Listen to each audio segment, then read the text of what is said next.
मित्रों, आज के इस वीडियो में मैं आप सभी को हरतालिका तीज के व्रत की कथा का अवलोकन आप सभी को कराने जा रहा हूँ। हरतालिका व्रत के पीछे की एक गौड़ सच्चाई है कि यह व्रत सुहागिन महिलाएं अपने पति की लंबी आयु के लिए करती हैं। वहीं कुंवारी लड़कियां इस व्रत को मनोवांछित पति की प्राप्ति हेतु करती हैं। इस व्रत की यह भी मान्यता है कि इस व्रत को सर्वप्रथम माता पार्वती ने भगवान शिव को पति रूप में प्राप्त करने के लिए किया था। मित्रों, हरितालिका व्रत भाद्रपद माह के शुक्ल पक्ष की तृतीया तिथि को किया जाता है। हरतालिका तीज व्रत में कथा के पठन एवं श्रवण का अत्यधिक महत्व बताया गया है। कथा को पढ़े बिना इस व्रत और इस व्रत के साथ की जाने वाली पूजा संपूर्ण नहीं मानी जाती। विधिवत भगवान शिव और माता पार्वती की पूजा करने के पश्चात ही हरतालिका तीज व्रत कथा का श्रवण करें। कथा सुनने से पूर्व हाथ में एक पुष्प लेकर भगवान शिव और माता पार्वती को नमन करें। बाकी मैं अपनी सभी बहनों के पति की लंबी आयु के लिए क्या क्या उपाय करने हैं उसके बारे में वीडियो के अंत में आप सभी को बताया गया है। मित्रों, चलो हम सभी कथा का श्रवण करते हैं, लेकिन उससे पहले मैं माता पार्वती और भगवान भोलेनाथ से अपने सभी माताओं, बहनों व सभी मित्र बंधुओं के लिए प्रार्थना करता हूँ कि जो भी हमारे इस वीडियो में हर हर महादेव कमेंट करे उसकी मनोकामना हमेशा पूर्ण करना, और जो इस चैनल को सब्सक्राइब करे उसको मनोवांछित फल प्रदान करना। चलिए अब हम सभी कथा का श्रवण करते हैं। ओम नमः शिवाय। ओम महेश्वराय नमः। स्वर्ण से सुसज्जित मंद मंद मुस्कान वाली माता पार्वती एक बार भगवान भोलेनाथ के पास आती हैं और भगवान भोलेनाथ से कहते हैं, हे प्रभु, हमें कोई गुप्त व्रत पूजन बताइए जो सरल हो, जिसमें परिश्रम भी कम करना पड़े लेकिन उस व्रत को करने का अधिक फल मिले। कुंवारी कन्याएं अगर उसे व्रत को धारण करें तो उन्हें मनोवांछित पति की प्राप्ति हो, और विवाहित स्त्रियां उस व्रत को करें तो उनके पति की आयु लंबी हो। हे नाथ, यदि आप मुझे मेरे इस प्रश्न का जवाब देंगे तो मैं अपनी सखियों को जाकर इसके बारे में बताऊंगी, क्योंकि उन्होंने ही मुझसे ऐसा प्रश्न किया है कि ऐसा कौन सा व्रत है जिसे करने से हम मनोवांछित फल पा सकते हैं और उसमें ज्यादा परिश्रम भी न करना पड़ता हो। हे नाथ, ऐसे किसी व्रत का विधान आप मुझे बताइए। अब प्रभु भगवान भोलेनाथ मुस्कुराते हुए भगवान भोलेनाथ माता पार्वती से कहते हैं, हे देवी पार्वती, आपने जैसे मुझे प्राप्त किया है उस व्रत के बारे में मैं तुमको बताता हूँ। हे देवी सुनो, मैं तुमको यह व्रत सर्वस्व प्रेम के वशीभूत होकर ही मैं तुम्हें बताने जा रहा हूँ।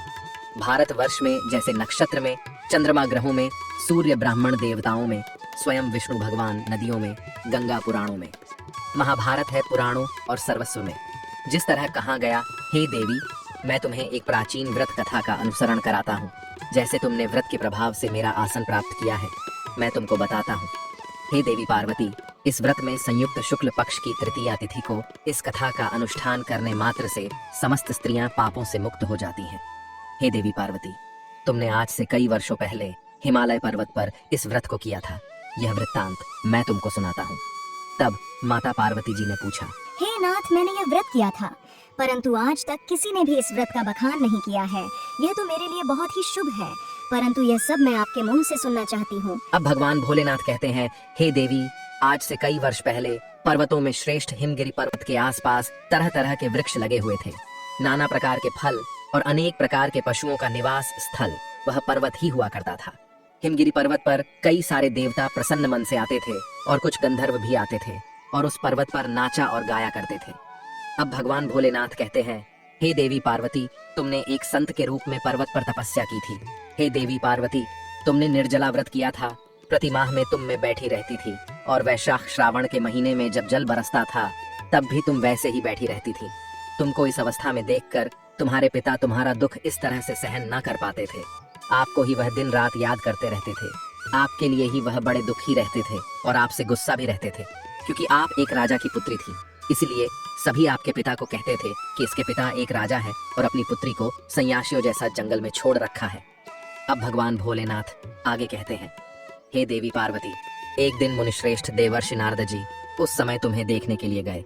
नारद जी जब वहां पर आए और उन्होंने जब नारायण नारायण कहा, तब आपकी आंख खुल गई और आपने देवर्षि नारद जी को गिरी पर्वत पर आया हुआ देखकर, हे देवी, तुमने उनको अर्घ्य दिया और आसन आदि देकर देवर्षि नारद जी की पूजा की और कहा, हे प्रभु, आप आज हमारे घर किस प्रयोजन से पधारे हैं? अहो मेरे भाग्य जो आज आपके दर्शन हो गए।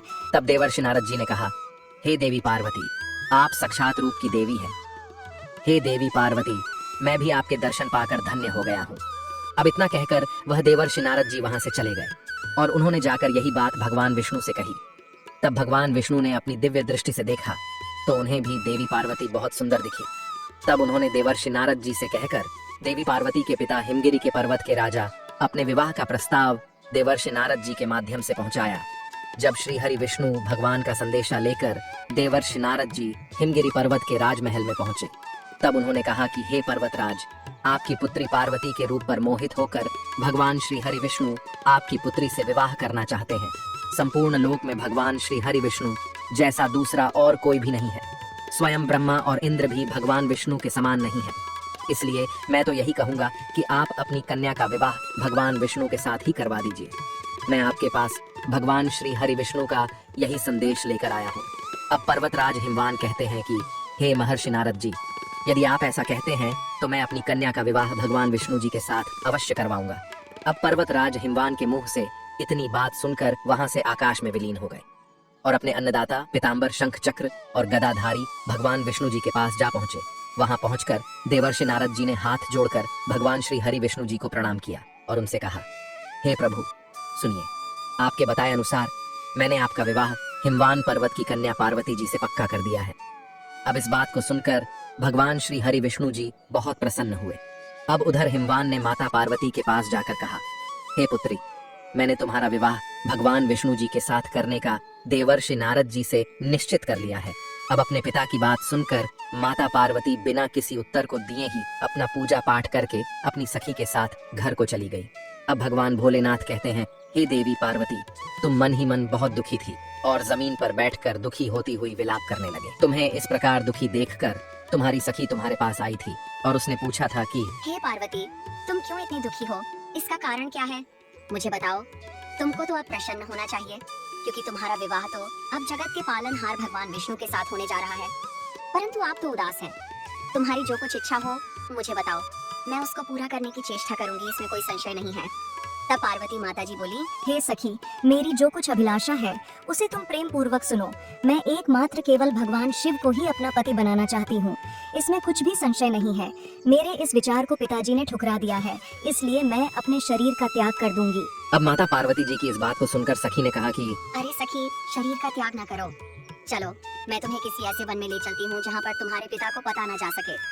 तुम वहाँ बैठकर भगवान भोलेनाथ की आराधना करना, भगवान अवश्य ही आपके मन की इच्छा पूर्ण करेंगे। अब सखी की सलाह को लेकर माता पार्वती जी तुरंत ही वैसे ही वन में जा पहुंची। उधर माता पार्वती के पिता हिमवान माता पार्वती को नगर नगर खोजने लगे।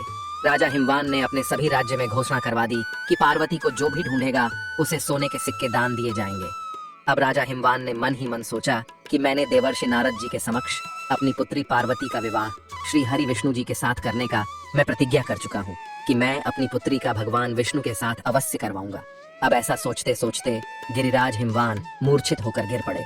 अब सभी लोग हाहाकार करने लगे कि हमारे राजा को क्या हो गया है। ऐसा करते करते जब गिरिराज को होश आया, तब सब लोग पूछने लगे कि गिरिराज, आप अपनी मूर्छा का कारण बताइए। तब हिमवान ने कहा, आप लोग मेरे दुख का कारण सुनो। आज 10 दिनों से पता नहीं मेरी कन्या पार्वती को कौन हर ले गया है। अगर ऐसा नहीं हुआ है तो मेरी सुंदर कन्या पार्वती को किसी काले सांप ने काट लिया होगा या फिर कोई सिंह उसे खा गया होगा, तभी तो मेरी कन्या घर नहीं आई। हाय हाय, मेरी बेटी कहाँ गई? किसी दुष्ट पापी दुराचारी ने मेरी पुत्री को मार डाला है। ऐसा कह गिरिराज वायु के झोंके से जैसे वृक्ष कांपते हैं, उसी समान गिरिराज भी कांपने लगे। फिर राजा गिरिराज ने अपने सभी सैनिकों को आदेश दिया कि जाओ, मेरी पुत्री को ढूंढ कर लाओ। इधर माता पार्वती उस जंगल में हिंसक जंतुओं से बचते हुए उस भयानक वन में घूमती हुई अपनी सखी के साथ उस भयानक वन में एक ऐसी जगह पर जा पहुंची जहाँ एक नदी बह रही थी।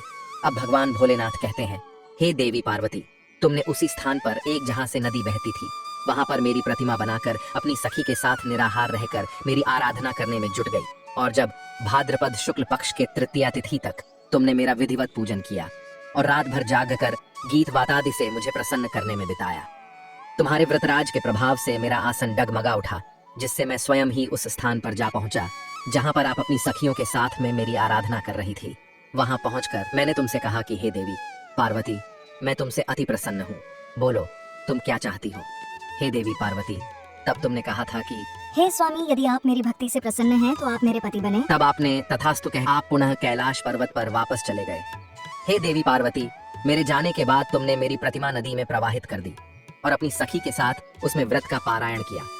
आप पारायण कर ही रही थी कि उसी समय उस वन में तुम्हारे पिता रोते हुए तुमको चारों दिशाओं में तुमको खोजते हुए व्याकुल हो चुके थे। इसलिए आपके पिता तुम्हारे आश्रम के समीप आ पहुंचते हैं। थोड़ी देर बाद जब उन्होंने आपको देखा तो वह आपको देखते ही बड़े व्याकुल हुए और रोने लगे। इसके बाद उन्होंने पूछा, पुत्री, तुमने मुझे व्याघ्र आदि पशुओं से भरे हुए इस वन में कैसे पहुंची? तभी देवी पार्वती आपने उत्तर दिया कि हे पिताजी, मैंने तो पहले ही अपने आप को शिव जी के हाथों सौंप दिया है। आपने मेरी बात टाल दी, इसीलिए मैं यहाँ चली आई। तब हिमवान ने सांत्वना दी कि हे पुत्री, मैं तुम्हारी इच्छा के विरुद्ध कुछ नहीं करूंगा, तुम जो कहोगी वही होगा। हे देवी पार्वती, पर्वत राज हिमवान तुमको अपने घर ले आए और हे देवी पार्वती, मेरे साथ तुम्हारा विवाह कर दिया। इससे तुमने ऐसा व्रत करके मेरा अर्ध आसन पाया। तब से आज तक किसी के सामने मुझे यह व्रत प्रकट करने का अवसर नहीं प्राप्त हुआ। हे देवी पार्वती, अब मैं तुम्हें यह बताता हूँ कि इस व्रत का नाम हरतालिका क्यों पड़ा।